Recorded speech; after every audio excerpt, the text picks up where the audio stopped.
I was fixing up our childhood home when I found an old nanny cam hidden behind the bookshelf, and the footage from 2003 shows my older brother doing something that explains why Dad left and never came back. It was a Tuesday afternoon. Sunlight through dusty windows, hammer in one hand, mug of reheated coffee in the other. I was halfway through pulling warped shelves from the study when I spotted it, a tiny black lens tucked behind the bottom row of paperbacks. At first, I thought it was just an old smoke detector someone stuck back there for storage. But when I pulled it loose, I saw the red light.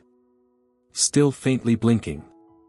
The damn thing was plugged in, tucked behind the shelf, wired into an outlet I hadn't noticed. The damn thing still had power.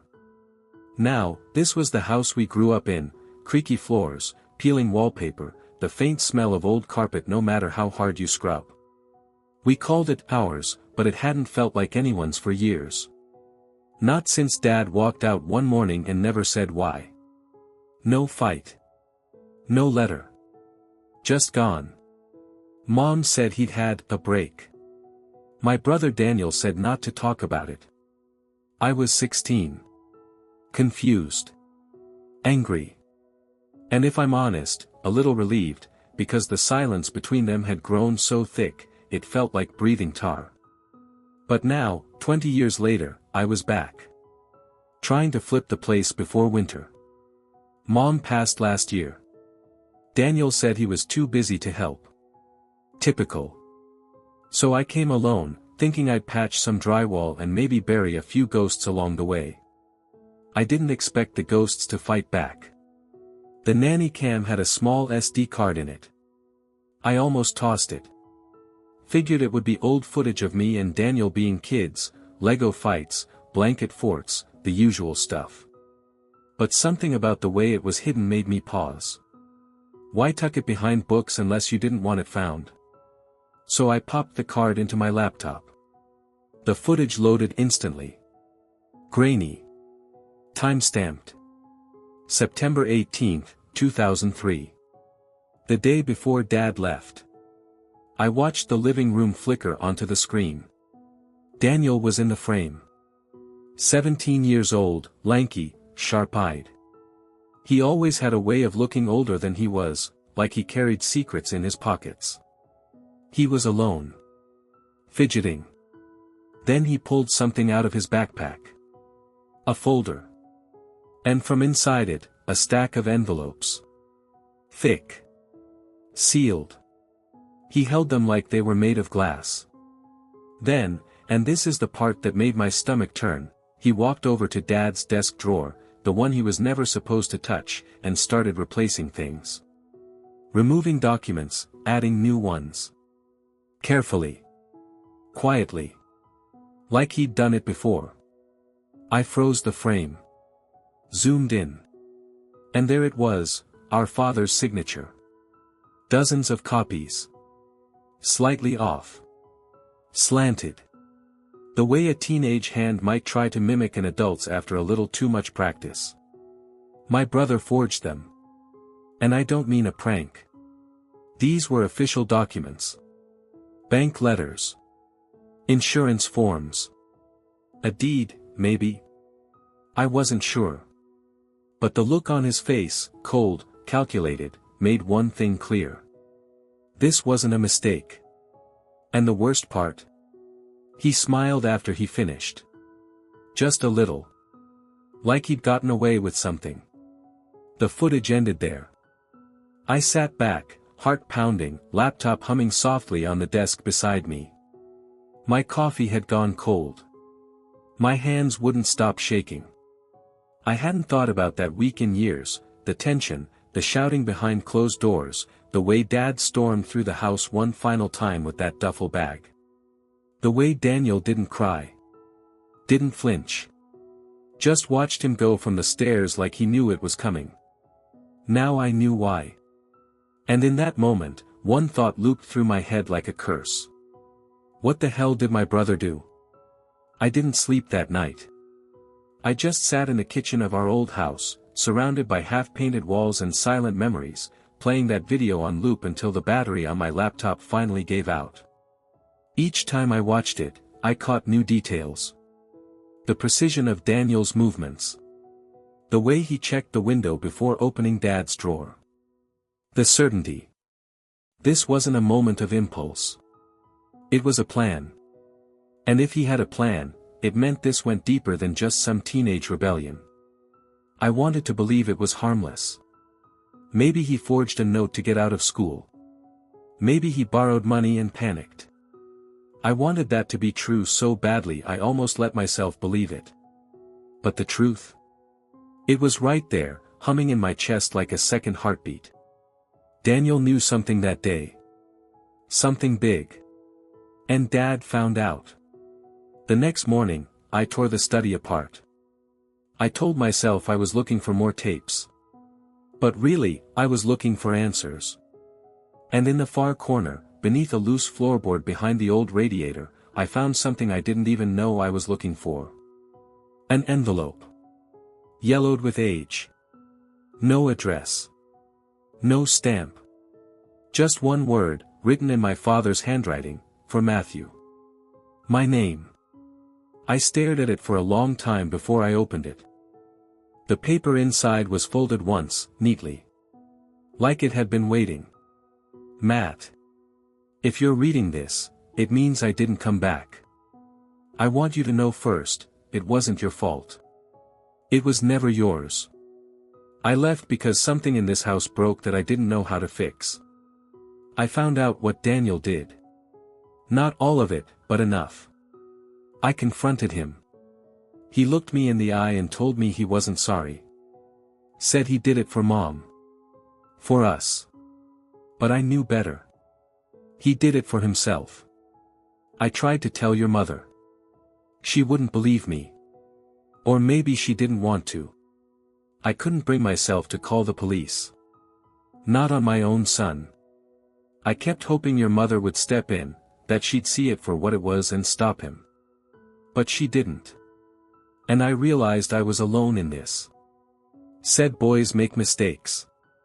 Said I was blowing it out of proportion. It wasn't a mistake. It was calculated. And I couldn't stay in a house where the truth didn't matter. You were just a kid. I didn't want to drag you into the wreckage. But maybe one day, if you find this, maybe then you'll understand why I had to walk away. I loved you. Still do. Dad. I read that letter 5 times. By the end, my hands were shaking so badly I had to sit on the floor. He hadn't left us. He'd been pushed out. By a son who forged his name. By a wife who wouldn't listen. And suddenly, the silence I grew up with made a different kind of sense. The way Daniel never talked about Dad. The way Mom changed the subject every time his name came up. I always thought it was grief. But maybe it was guilt. I didn't know what Daniel forged. But whatever it was, it cost us a father. And I had a feeling it was buried deeper than anyone ever wanted me to dig. So I called him. Straight to voicemail. I didn't leave a message. Not yet. I needed more than suspicion. I needed proof. That's when I remembered the attic. Not the finished part, the crawlspace above the rafters Mom used to say was off limits. Daniel used to sneak up there when we were kids, before Dad padlocked it shut after a bad storm. It hadn't been touched in years. So I grabbed the crowbar and a flashlight, and made my way up the narrow staircase. Dust choked the air. Spiderwebs everywhere. But the lock had rusted through. It gave after one hard pull. The door creaked open. And I found myself staring at stacks of old boxes. School papers. Family albums. And one metal filing cabinet. Unlabeled. Locked. I crouched beside it and ran my hand over the handle. It was cold. Unyielding. But something told me, whatever was in there. That was the reason my father walked away. And the reason my brother never looked back. I didn't open the filing cabinet right away. I just sat there in the attic with my back against the slanted wall, the cold metal beside me, the weight of my father's letter still pressing against my chest like a cinder block. That cabinet wasn't just a container anymore, it was a confession waiting to happen. And I wasn't sure I was ready to hear it.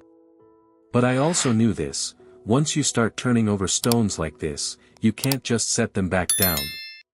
You've already seen what's crawling underneath.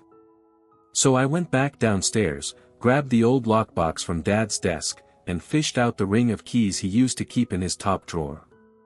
Most of them were rusted, labeled with masking tape or scrawled ink. Garage.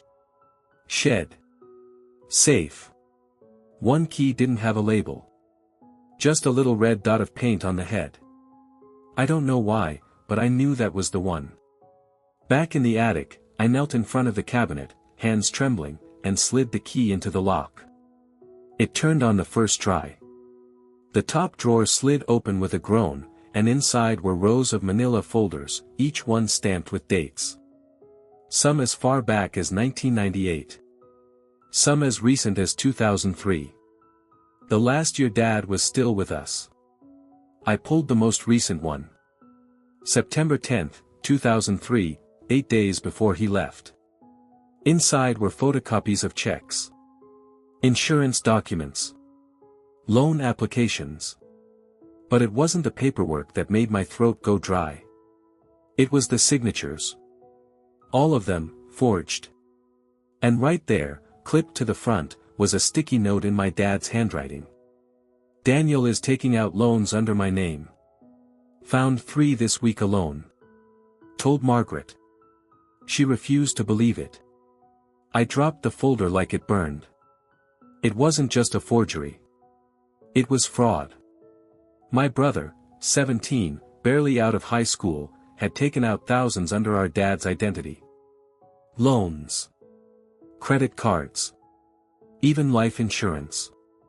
He stole from our father. He must have gotten into Dad's files: birth certificate, ID, social security number. Back then, it was easier. If the forms looked official and the signatures matched, banks didn't always ask questions. Especially for pre-approved credit lines. And Mom? She knew. Or at least, she didn't want to know. I dug deeper. Folder after folder, the pattern was the same. More signatures. More debts. At first, I thought maybe Daniel was just trying to help, maybe he thought they were in financial trouble, and this was his twisted way of being the man of the house. But then I found a ledger. Handwritten. Titled, Side Accounts, Do Not Use House Address. It listed withdrawals. Dates. ATM locations I recognized from the next town over. Gas stations. Strip malls. Places you'd go if you were trying not to be seen. There were hundreds of dollars missing. Sometimes thousands. The last entry was dated the day before Dad left. Cash withdrawal. $4,000. My hands started to sweat. That was it. That was the moment. Dad must have found this ledger. Put the pieces together. Realized his son had been bleeding him dry, and that his wife wasn't going to stop him. And that's when he walked away. I closed the drawer, heart hammering. This wasn't a kid making a dumb mistake. Daniel didn't just forge a signature. He stole from our father. And he got away with it. For 20 years. I went outside, trying to get air into my lungs. The sky was turning that soft orange haze of evening. The kind of sunset that used to bring all 4 of us onto the porch, back when we still pretended we were whole. I pulled out my phone. And this time, I did leave a message. Daniel, I said. I found the footage. And the ledger. I know what you did. We need to talk. Now. I hung up. And waited. An hour passed. Then 2. And then, just after midnight, I heard a car pull into the driveway. I looked out the window. It was him. Daniel.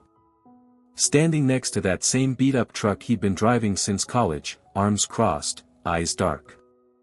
He didn't look surprised. He looked like a man who'd been waiting 20 years for this moment to come knocking. "Thought you might call," he said, voice low. And I realized then. He wasn't here to explain himself. He was here to make sure I didn't go any further. He stood there in the driveway like he owned it. Like the house, the land, the silence between us, all of it belonged to him now. Daniel always had that presence. Quiet, heavy. The kind of weight you didn't feel until you were already sinking. I opened the screen door but didn't step out. Just leaned on the frame. "You drove fast," I said. "I figured you'd find it eventually," he replied. No denial. No shock. Just resignation. Like this was the final chess move in a game he started years ago. "I found the camera," I said. He looked past me, toward the house. "That thing still had footage?" "It did." He nodded, slowly. Like I'd confirmed something for him. "You knew it was there," I said. "Didn't you?" He didn't answer right away. Then, Dad installed it after he caught me pulling mail from his desk. "Thought I didn't know about it." "But you did." "Yeah," he said. "Eventually." "Then why didn't you stop?" He finally met my eyes. "Because by the time he put the camera in, I'd already done the damage." I stepped onto the porch, heart pounding. "You forged documents. Stole money. Took out loans in his name." Daniel sighed, rubbed a hand over his face. "It wasn't just about the money." "Then what was it about?" He looked off into the woods behind the house, the same place we used to build forts as kids. The same place Dad would disappear to with a beer and a lawn chair on Sunday afternoons. "Mom was gonna lose the house," he said. I froze. "What?" He turned back to me. "You were too young to know, but things were bad. Medical bills. Debt from Grandpa's care. Dad wouldn't talk about it. Just shut down. Locked himself in that study every night. Pretended everything was fine. That doesn't justify what you did." "No," he said. "But it's why I did it." I didn't know what to say. So he kept going. "I thought if I took care of it behind the scenes, he'd come around. I found ways to get loans. Credit cards. I signed his name, moved the cash, paid down what I could. I thought I was saving us." I shook my head. "You didn't save us. You shattered everything." "I know," he said, quiet. "You didn't tell him. You didn't tell me. You let us think he abandoned us." His jaw tightened. "I didn't think he'd actually leave. I thought he'd yell, maybe cut me off. But then he was just gone." "You told Mom?" He hesitated. "I showed her some of it. Not all. Just enough to keep her from freaking out. She thought it was one mistake. That Dad was overreacting. She helped you cover it." He didn't deny it. I stepped off the porch, closer to him now. "You let me hate him," I said, voice low. "You let me grow up thinking he just bailed. No word. No reason. I needed him, Daniel." He didn't flinch. And then he said something I'll never forget. "I needed him too. But he gave up on us the second he couldn't control the narrative." I stared at him. "You think this is his fault?" He looked tired. Older than I remembered. He was the father. He could have stayed. Tried to fix it. But instead, he left. Left you. Left me. Left Mom with the wreckage. "You were the wreckage," I snapped. We stood there in silence. Two grown men on the same dirt where we used to play tag and ride bikes.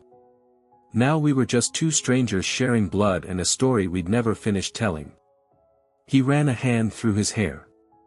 "Look, I didn't come here to fight." "Then why did you come?" "To tell you to stop digging. That chilled me. Stop. Yeah, he said. What's in those files, the loans, the forged documents, they're still connected to this property. If you bring them into the light, they'll trace it back. To you, I said. To us, he corrected. To Mom. To the estate. You think they'll just let you fix this house and move on? I'd rather live in ruin than a lie. Daniel stepped closer, voice low. Don't be noble, Matt. You think Dad was? He left. No letters. No goodbye. Just vanished. That's not strength. That's cowardice. I stared at him. He wrote me a letter. Daniel blinked. What? I found it. Behind the floorboard. He wanted to say goodbye. For the first time, Daniel looked shaken. Like something inside him cracked. He said you weren't sorry. That you looked him in the eye and told him you'd do it all again. He didn't answer. I took a breath. Were you? He closed his eyes for a long moment.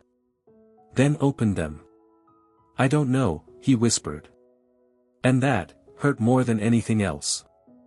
Because for all his rationalizing, all his bravado, the truth was, he still couldn't admit what he did was wrong. I stepped back. We're done here. You going to the police? I didn't answer. He didn't press. Just got in his truck. Pulled out of the driveway without another word. And for the first time since I found that tape, I felt alone in this house in a way I hadn't felt since I was 16. But not empty. Because now I had the truth. And the truth doesn't leave when the doors close. It stays. It lingers. And sometimes, it grows teeth. The next morning, the silence in the house wasn't peaceful, it was heavy. Like the walls themselves were bracing for what came next. I hadn't decided what to do.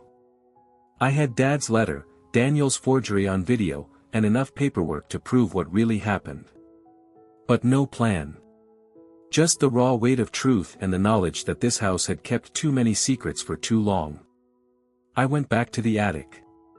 The filing cabinet still sat there, its lock newer than the rest of it. That bothered me.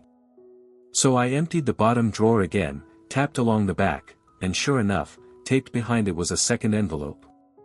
This one wasn't labeled. Inside, a bank statement. Offshore account. Monthly deposits. All for the same amount, $4 grand. Same as Dad's side contract listed in his records downstairs. But the account name? Margaret T. Mom's middle name. I sat back hard. It didn't make sense. Until it did. I'd never seen any mention of this account among Mom's things. No bank slips, no login notes, no statements. She must have destroyed the paper trail years ago, or kept it locked away somewhere I never thought to check. Maybe it was guilt. Maybe it was fear someone like me would eventually find it. Dad hadn't abandoned us. He'd kept sending money, month after month, year after year. Quietly. No thanks. No credit. Just enough to make sure the roof stayed over our heads.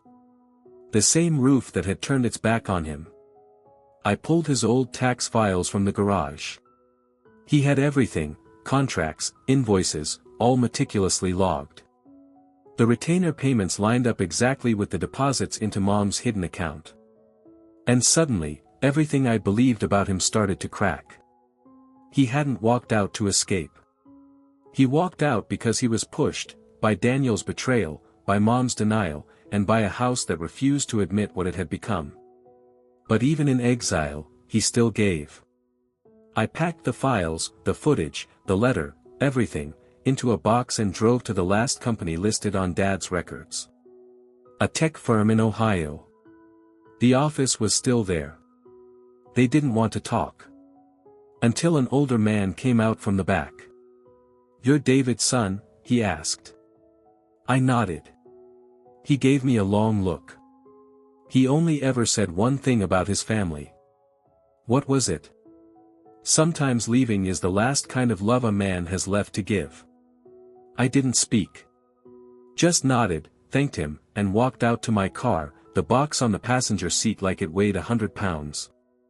That night, I made a list. Daniel. Our lawyer. The bank. I wasn't going to hide this. Not for my brother. Not for my mother. Not even for the version of myself that wanted to keep pretending none of this had happened. The truth had waited 20 years. But it wasn't waiting anymore. I didn't call Daniel. Didn't warn him. Didn't threaten. I just walked into the lawyer's office with the box, set it on the desk, and said, "This is everything. I want the estate cleaned. Properly. I know what this might mean, for the house, for the paperwork, maybe even for me. I'm tied to the estate now. If any of this circles back legally, I'll be in the blast zone. But I'd rather live with the fallout than keep pretending we were ever clean." I told him about the forgery, the offshore account, the footage. He listened without interrupting. Then said, "You sure you want to go through with this?" I was. Not out of revenge, but because lies rot a family from the inside out. And I was done breathing mold. The investigation began quietly. The lawyer filed motions. The bank cooperated faster than I expected. Apparently, Mom had created the account under a shell name, and Daniel had continued pulling money from it even after her death, withdrawals, transfers, all of it traceable. Not enough for prison, maybe. But enough for exposure. Enough to burn away the last bit of their carefully protected version of events. He tried to call. Twice. I let them ring. A week later, I got a letter. Not from Daniel. From a forwarding address I hadn't seen in years. It was from Dad. Typed. Brief. But real. He'd heard. The firm called him after I visited, just to confirm I was family. He said he was proud. Not of the pain I was dragging up, but that I didn't let it stay buried. He apologized for the silence. Said he thought shielding me from the truth was the best he could offer back then. Then he wrote. When a house burns, you don't rebuild it around the ash. You clear it. You let air and time and truth in. And then you start over. He included an address. Just a cabin. Far north. Said I was welcome, if I ever wanted to talk. No pressure. I folded the letter. Read it twice. Then placed it in the drawer where Mom used to keep the birthday cards we never sent. I'm not ready yet.